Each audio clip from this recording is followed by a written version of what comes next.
અંકલેશ્વર ઉદ્યોગ મંડળની યોજાયેલી ચૂંટણીમાં મોડી રાત્રે પરિણામો જાહેર થયા હતા, જેમાં વિકાસ પેનલનો દબદબો યથાવત રહ્યો હતો. ચૂંટણીમાં વિકાસ પેનલના 8 જ્યારે સહયોગ પેનલના 2 સભ્યો વિજેતા બન્યા હતા. એશિયાની સૌથી મોટી ઔદ્યોગિક વસાહતના સુકાન માટે યોજાયેલી અંકલેશ્વર ઉદ્યોગ મંડળની ચૂંટણીમાં સત્તાધારી વિકાસ પેનલે ફરી એકવાર પોતાની મજબૂત પકડ સાબિત કરી છે.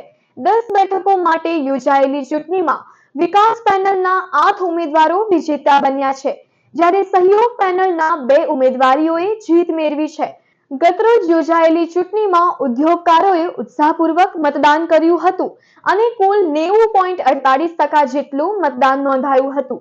મતગણતરી પૂર્ણ થતા બાદ મોડી રાત્રે પરિણામો જાહેર કરવામાં આવ્યા હતા. આ પરિણામ સાથે હવે 30 સભ્યોની મેનેજિંગ કમિટીમાં વિકાસ પેનલના 21 સભ્યો થયા છે, જેના કારણે આગામી કાર્યકાળ દરમિયાન મંડળના વહીવટ અને વિકાસ કાર્યક્રમોમાં વિકાસ પેનલનું પ્રભુત્વ યથાવત રહેશે. પરિણામ જાહેર થતાં જ વિકાસ પેનલના સમર્થકોમાં ખુશીની લાગણી જોવા મળી હતી. મોડી રાત્રે ઢોલ નગારા સાથે વિજયોત્સવ ઉજવવામાં આવ્યો હતો અને કાર્યકરો તેમજ સમર્થકોએ એકબીજાને શુભેચ્છાઓ પાઠવી હતી. વિજય બાદ વિકાસ પેનલના આગેવાનોએ જણાવ્યું હતું કે તેઓ ઉદ્યોગકારોના હિતોને પ્રાથમિકતા આપીને અંકલેશ્વર ઔદ્યોગિક વસાહતને વધુ સુવિધાસભર અને આધુનિક બનાવવા પ્રયાસો કરશે.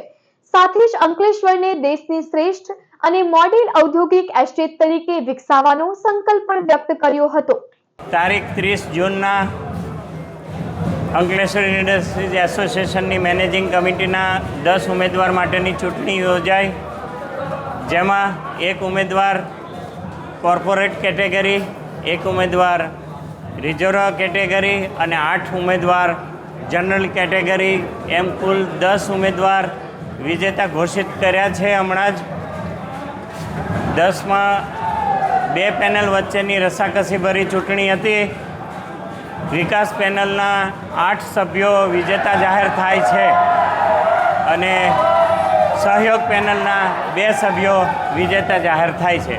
2026-27ની જે આપણી અંકલેશ્વર ઇન્ડસ્ટ્રીઝ એસોસિએશનની પ્રણાલી પ્રમાણે જે ઇલેક્શન હતું, એક રિઝર્વ કેટેગરી, એક કોર્પોરેટ કેટેગરી અને 8 જનરલ કેટેગરી, એમાં વિકાસ પેનલને 8 સીટ મળેલ છે. તે બદલ અમે સૌ ઉદ્યોગકારોનો ખૂબ ખૂબ આભાર માનીએ છીએ.